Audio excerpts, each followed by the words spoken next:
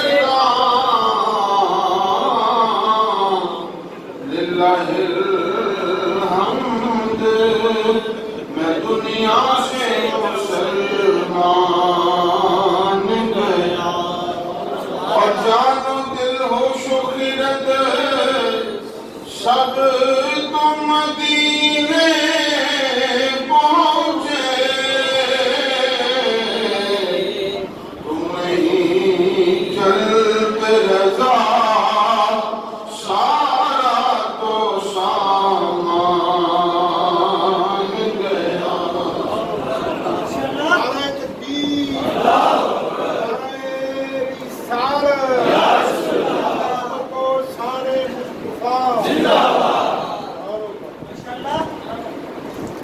حضور کے ذکر کے بغیر ذکر الہی میں بھی کوئی لطف نہیں۔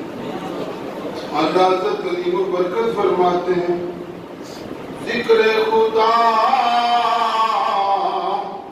جو ان سے جدا چاہو نجدی ہو۔ کیسی خبر لی ہے امام احمد؟ اللہ حضرت نے ایمان سے ان کی بیماری بھی بتائی ہے اور اس کا حل بھی بتایا ہے، اس کا حل بھی بتایا ہے۔ ذکر خدا جو ان سے، یہ ہے بیماری خود سے باطل، نجدی کون ہے؟ یہ ہے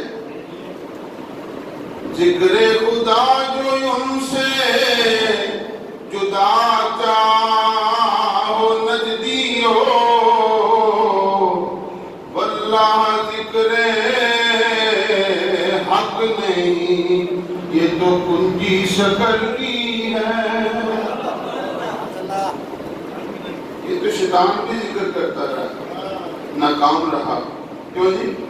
کامیاب وہی ہوگا جو لا الہ الا اللہ نہ کہے، صرف لا الہ الا اللہ نہ کہے، ساتھ محمد رسول۔ قبول تبھی ہوگا جب اللہ اس کے محبوب کا ذکر ساتھ ساتھ۔ سرکار دو عالم صلی اللہ علیہ وسلم نے فرمایا ابو بکر صدیق گھر والوں کے لیے کیا چھوڑا؟ عرض کی آقا کہہ تو رحمت اللہ و رسول، میں نے خدا و مصطفیٰ سے کہہ سکتے تھے میں تو مسجد میں ہوں، میں تیرے گھر میں کیسے؟ معلوم ہوا نبی کے سامنے بات غلط ہو، نبی جو کہتا ہے نہ حضور نے روکا نہ ٹوکا۔ ابو بکر صدیق کا جو عقیدہ ہے حضور نے اس پر مہر لگا دی، مومن کا قاری وہ ہے جس میں خدا بھی ہو مصطفیٰ بھی، خدا بھی ہو اور اب کہتے اللہ اللہ، یہ حاضر ناظر کا یہ عقیدہ، اور یہ عقیدہ میں ابو بکر صدیق سب سے بڑے صحابی ہیں۔ ابو بکر صدیق سب سے بڑے صحابی ہیں کہ کیوں جی؟ سب سے بڑے صحابی صدیق اکبر ہیں، اور ان کا یہ عقیدہ ہے مومن کا قاری وہ ہے جس میں خدا بھی ہو اور صرف خدا کا ذکر نہیں کیا، مصطفیٰ کا۔ اور یہ اپنے قرآن پاک کی آیت سے پتہ لگتا ہے النبی اولیٰ بالمؤمنین من انفسہم، فرمایا نبی مومنوں کی جانوں سے بھی زیادہ قریب، نبی مومنوں کی جانوں سے بھی زیادہ۔ کن کی جانوں کے قریب ہے؟ مومنوں کی۔ ارے غیرت تو خیر کے قریب نہیں، صرف سارے بولو مومنوں کی جانوں کے۔ حضور علیہ السلام نے 1 لاکھ کی جمعیت لے کر جب تبوک پہنچے روم،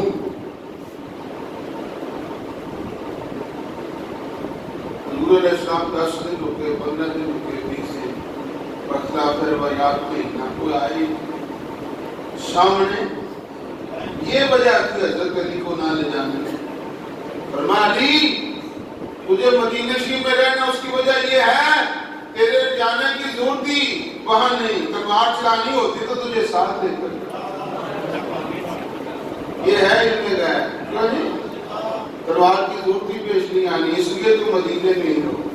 یہ علم غیب ہے کہ نبی کریم نے خبریں وہ دی کہ جن کی کسی کو خبر نہیں۔ میں تمہیں چھوڑ کر جا رہا ہوں، اور جس طرح موسیٰ علیہ السلام ہارون علیہ السلام کو چھوڑ کر گئے، لیکن یاد رہے وہ نبی تھے، تم نبی نہیں۔ حضرت علی سب کچھ ہے، نبی امام الاولیاء ہیں، جامع جمیع کمالات کے حامل ہیں، اسد اللہ غالب ہیں، بڑی شانوں والے ہیں، لیکن نبی نبیوں کے بعد سب سے افضل ابو بکر صدیق، پھر فاروق اعظم، پھر عثمان غنی، پھر علی غنی۔ یہ عقیدہ ہے اہل سنت و جماعت کا، یہی اور یہی عقیدہ غوث پاک کا ہے، یہ عقیدہ داتا صاحب کا ہے، یہی عقیدہ خواجہ معین الدین چشتی کا ہے، اور یہی عقیدہ حضرت مجدد الفسانی شیخ احمد شرندی فاروقی النسل ہیں، لیکن ان کا عقیدہ یہ ہے کہ سب سے افضل ابو بکر داتا صاحب حسنی حسینی سے کہتے ہیں، عقیدہ یہ ہے کہ سب سے افضل ابو بکر۔ لیکن یاد رہے کسی اہل بیت کے شہزادے اور شہزادی کا بھی بے ادب ہو جائے تو سنی نہیں ہے۔ اگر حضرت عائشہ صدیقہ کی شان میں بے ادبی کرے تو سنی خارج ہو جاتا ہے، اور خاتون جنت کی شان میں جو مرضی کرتا ہے، کیوں جی؟ جب عائشہ صدیقہ کی شان میں ذرا حد سرائی کرے تو وہ قابل گرفت ہے، اور جب حضرت خاتون جنت کی شان میں زبان درازی کرے وہ بھی قابل گرفت، کیوں جی؟ جو حضرت ابو بکر صدیق کی شان میں بے ادبی کرے وہ بھی بے ایمان ہے، اور جو مولا علی کی شان میں بے ادبی کرے وہ بھی بڑا بے ایمان ہے۔ امام حسن و حسین کی شان میں ذرا بر سرائی کرے وہ بھی دار اسلام سے مصطفیٰ، کیوں جی؟ ہم نہ اہل بیت کی شان میں نہ صحابہ کرام کی شان میں، ہم تو دونوں کا ادب کرتے ہیں، اہل بیت کا بھی ادب کرتے ہیں، اور صرف لفظی حد تک نہیں، قلبی تعلق کے ساتھ ان کا ذکر ہے۔ حضور علیہ السلام جب 1 مہینہ تک وہاں رکے رہے کوئی سامنے لڑنے کے لیے نہیں آیا تو فاروق اعظم جن کی زبان پہ خدا بولتا ہے، ان اللہ ینطق علی لسان عمر، اور وہ ہیں جن کی زبان پر عرض کی یا رسول اللہ کیوں نہ ہم واپس لیں، پھر جب اطلاع ملے گی پھر آ جائیں گے۔ حضور علیہ السلام فرماتے ہیں جس طرح فاروق اعظم کہہ رہے ہیں اسی طرح میرے آقا مدینہ منورہ میں تشریف لائے، مسجد نبی شریف میں میرے آقا صلی اللہ علیہ وسلم کو ہوئے، جو منافقین نہیں گئے تھے ایک ایک کر کے بہانہ بنا رہے ہیں، حضور سب کو اجازت دے جاؤ تمہیں جاؤ، لیکن 300 صحابہ کرام جن میں حلال ابن امیہ، مراد بن ربیع اور کعب بن مالک شامل تھے، حضور علیہ السلام کی بارگاہ میں آئے۔ منافقین نے کہا بہانہ بناؤ جس طرح ہمیں چھٹی مل گئی ہے تمہیں بھی مل۔ ان صحابہ کرام نے کہا بہانہ کیا بنائیں، حضور کو تو پتہ ہے، حضور کو تو دل کی کیفیت کا پتہ ہے۔ سرکار دو عالم صلی اللہ علیہ وسلم نے فرمایا حلال ابن امیہ، مراد بن ربیع، تم دونوں بدری صحابی ہو، جاؤ تمہیں چھٹی کی جائے، تمہاری درخواست بہت بزرگ ہو چکے تھے اور میں تمہیں رخصت دی جاتی ہے۔ لیکن کعب بن مالک کہ وہ صحابی کے نوجوان تھے اور معلوم مناب والے تھے، لیکن یہ لشکر اسلام میں شامل نہیں ہوئے تھے۔ حضور علیہ السلام نے سزا دی، فرمایا تم میرے پیچھے نماز نہیں پڑھ سکتے، لشکر اسلام میں نہ شامل ہونے کی وجہ سے سزا، تو میرے پیچھے نماز نہیں پڑھ سکتے۔ حضور کیا ناراض ہوئے، سارا مدینہ ہی ناراض ہوئے۔ حضور علیہ السلام ناراض ہوئے، صحابہ کرام نے بھی بلانا چھوڑ دیا، رشتہ داروں نے بھی بلانا چھوڑ دیا، جب گھر والوں کو خبر ملی انہوں نے بھی۔ حضور علیہ السلام نے فرمایا تم اپنے بیوی کے ہاتھ کی پکی روٹی بھی نہیں کھا سکتے، گھر بھی نہیں جا سکتے۔ حضور علیہ السلام یہ امتحان ہے۔ حضور علیہ السلام نے فرمایا تم میرے پیچھے نماز نہیں پڑھ سکتے، یعنی پاکستانی ہوتا تو الٹی چلا کے لگاتا چلو نماز سے چھٹی ہوئی، لیکن وہ صحابی تھے، دل میں کرا روز پر روز بلکہ گزرتا گیا۔ اور کیسی نماز پڑھتے ہیں حضرت کعب، جب سب صحابہ کرام حضور امامت فرماتے ہیں، صحابہ کرام نماز پڑھتے ہیں، پڑھ کر چلے جاتے ہیں، حضرت کعب آتے ہیں، پہلی صف میں موجود ہوتے ہیں، حضور مصلی امامت پر جلوہ افروز ہوتے ہیں، اور کیسی نماز پڑھتے ہیں، حضور نگاہیں اٹھاتے ہیں، کعب جھکا لیتے ہیں، کعب اٹھاتے ہیں، حضور جھکا لیتے ہیں۔ حضور کا دیدار بھی ہو رہا ہے اور نماز بھی ہو رہا ہے۔ کسی کو دیکھتے رہنا نماز تھی تیری، اور ادائے دید سراپا نیاز تھی تیری۔ کعب اٹھاتے ہیں، حضور جھکا لیتے ہیں، حضور اٹھاتے ہیں، کعب جھکا لیتے ہیں۔ یہ نماز ہو رہی ہے، حضرت کعب کی نماز ہو رہی ہے۔ جناب حضرت کعب رضی اللہ تعالیٰ عنہ، بعض لوگ کہتے ہیں حضور علیہ السلام کا نماز میں خیال لایا جائے، نقل کفر میں باشد گدے گھوڑے کے خیال آنے سے بہتر ہے۔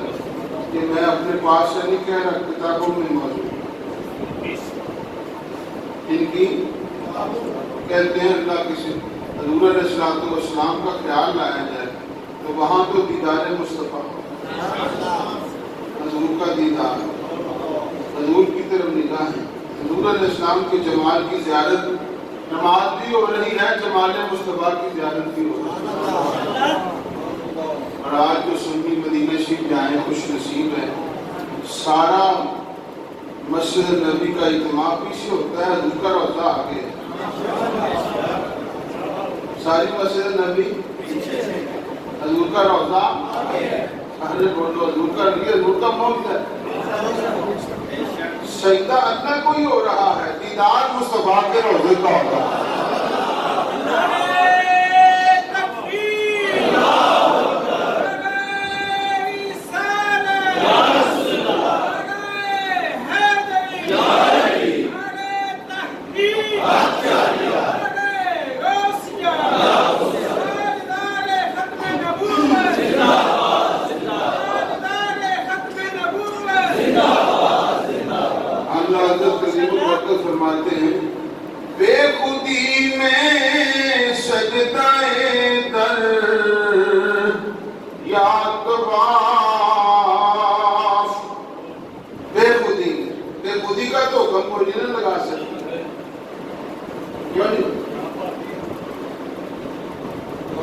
بندہ عشق میں محو ہو جائے اس میں تو حکم ہی کوئی نہیں. سمجھا نہیں اعلیٰ حضرت مجددانہ کلام. بے خودی میں سجدہ در یا طواف جو کیا اچھا کیا پھر تجھ کو کیا.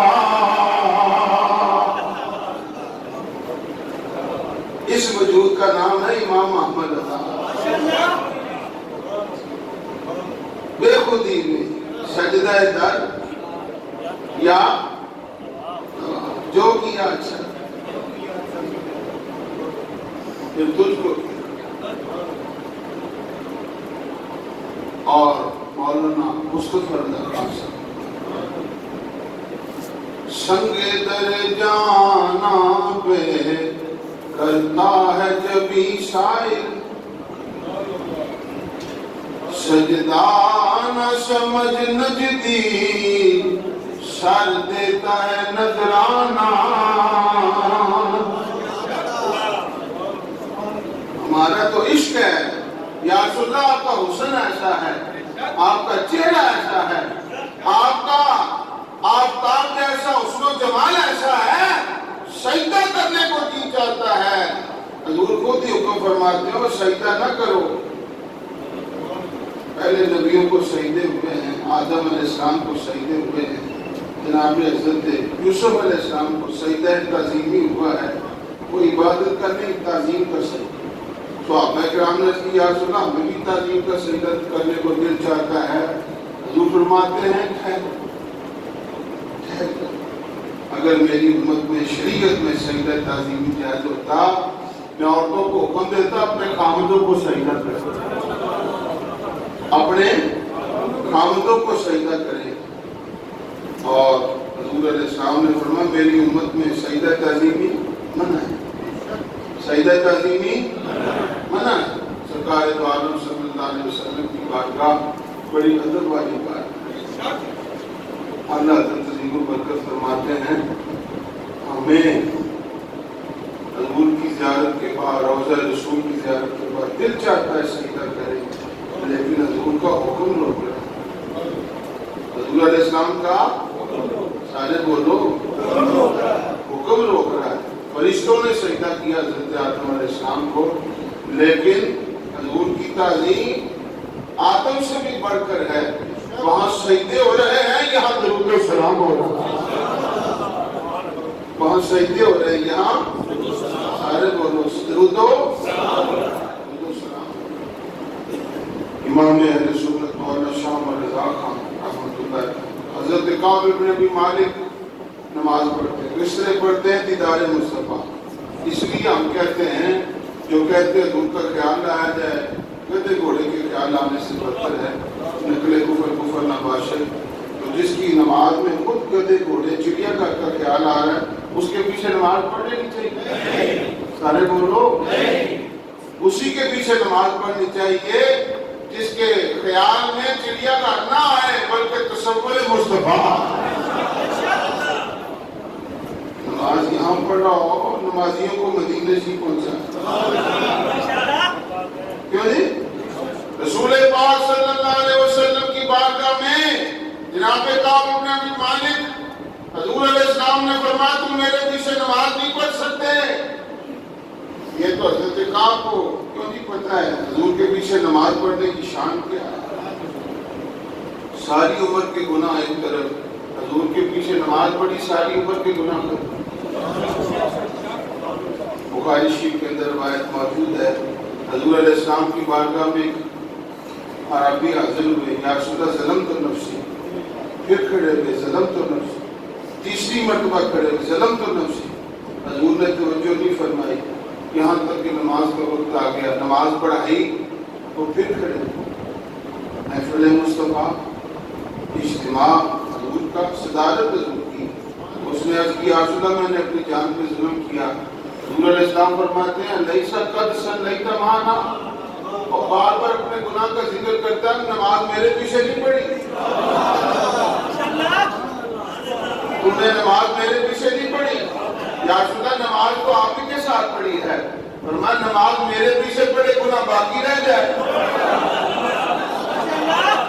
یہاں تو دیدار سے گناہ دھل جاتے ہیں، یہاں تو محفل میں آنے سے گناہ دھل جاتے ہیں، اور حضور کے دیدار کا تو بڑا مقام ہے۔ مسلمان سچے دل سے وضو کر لے گناہ ختم ہوتا ہے۔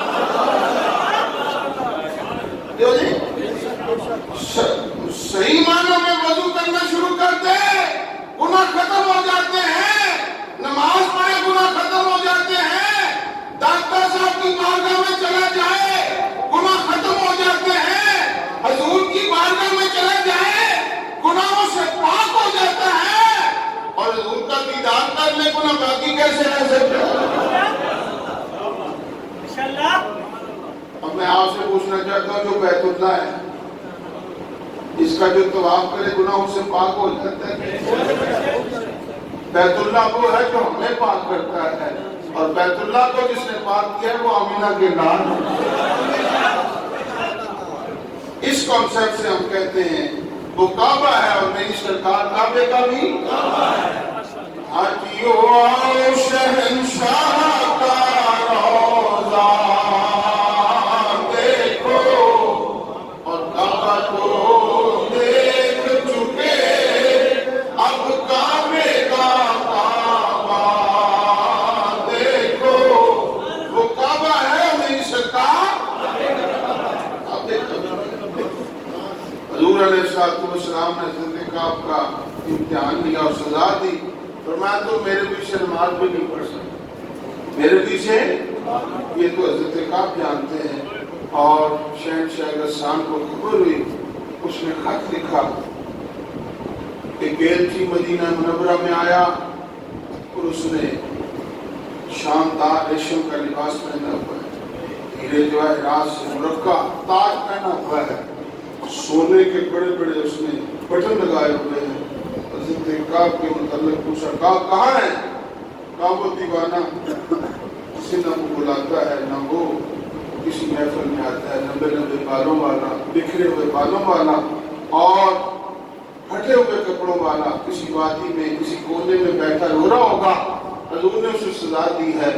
جب وہ پہنچا ایلچی، اس نے اس کا خط دکھایا شہنشاہ غسان کا، اس نے خط کھولا، اس میں لکھا تھا کہ آ جاؤ ہمارے پاس، غسان آؤ، ہم تمہیں وزارت کا قلمدان دیتے، محل تمہیں دیتے ہیں، اور تمہیں ایک بہترین خاتون سے تمہاری شادی کرتے ہیں اور انعام و اکرام کی بارش کرتے ہیں۔ یہ بھی وہ آقا ہے جو اپنے غلاموں کو سزا دیتے ہیں۔ جب اس نے یہ لکھا، اس نے حضرت کعب نے خط پڑھا، آنکھوں سے آنسو جاری ہو گئے اور خط کو پھاڑ کر تندور میں ڈالا، حضور کی بارگاہ میں حاضر ہوئے، یا رسول اللہ اب تو کافروں نے بھی میرے ایمان پر حملہ کرنا شروع کر دیا ہے۔ حضور علیہ السلام فرماتے کعب ابن ابی مالک، حضور علیہ السلام کی بارگاہ میں جبریل آئے، یا رسول اللہ سے معاف کرنا، اور یہ قرآن پاک کی آیت نازل ہوئی، فرماتا ہے ان اللہ هو التواب الرحیم، بے شک اللہ تعالیٰ بخشنے والا ہے۔ معبود تیری بارگاہ میں آ جو گیا ہے، تیرے دامن کو تھام جو لیا ہے، جب تیرے پاس پہنچ گیا ہے تو ہم نے معاف کر دیا۔ کیوں جی؟ سرکار تو عالم صلی اللہ علیہ وسلم کی اور ان کی توبہ پر پوری صورت توبہ کا نام رکھا ہے۔ نبی حضرت کعب بن عمر بڑے انوکھے، بڑے برگزیدہ صحابی ہیں۔ اللہ تعالیٰ ہم سب کو غازیان اسلام اور مجاہدین اسلام کے نقش قدم پر چلنے کی توفیق عطا فرمائے۔ وآخر دعوانا